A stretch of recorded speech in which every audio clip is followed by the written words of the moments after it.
আমি সকালবেলা ঘুম থেকে উঠে তারপরে বাসি কাজগুলো করি, কাজটা সেরে তারপরে চা খাই, চা খেয়ে তারপরে পান খাই। আমি কি বলবো আপনারা একটু মন দিয়ে শুনবেন বন্ধুরা।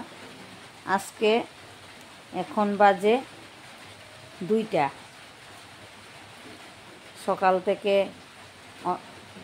থেকে কি কালকে রাত্রে থেকে এত বৃষ্টি বন্ধুরা, ঘর থেকে তো বেরোনো যাচ্ছেই না।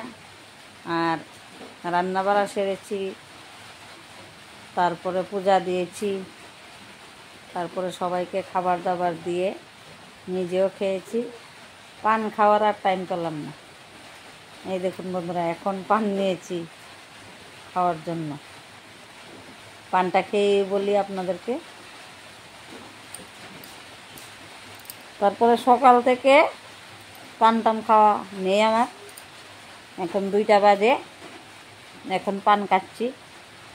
আর এত অশান্তি লাগছে বন্ধুরা, আমি কি খাইনি, কি জানি করিনি, শুধু এমনই লাগছে। আর এখন যখন পানের বাটাটা নিলাম হাতে, তারপরে গিয়ে মনটা আমার খুশি হয়েছে যে এখন একটু পান খেতে পারবো। তাই এখন বাটটা খেলাম, খেয়ে দিয়ে এখন একটু পান খেয়েছি। এখন আমার মনটা খুব খুশি। এখন যদি আমাকে কেউ বকেও তাহলে আমার একদম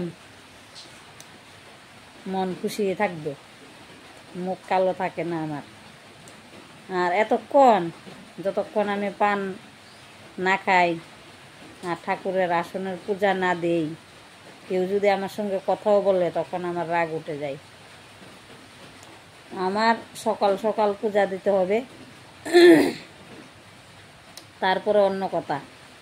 পূজার আগে যদি কেউ কোনো কথা বলে বা অনেক কথাতে অনেক টাইম লাগায়, অনেকে আছে অনেক কথা বলে বসে বসে, আমার ভালো লাগে না তখন।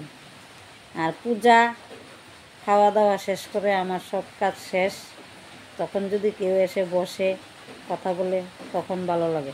সে যেই হোক, কথা বলতে ভালো লাগে। আর কাজের সময় বন্ধুরা কেউ আসলেও আমার ভালো লাগে না। এটা হলো আমার কথা। আর আমার কথাটা কেমন লেগেছে বন্ধুরা আপনাদের কাছে সবাই একটু কমেন্টে বলবেন। আমার কাজের সময় কেউ যদি আসে কথা বলে বা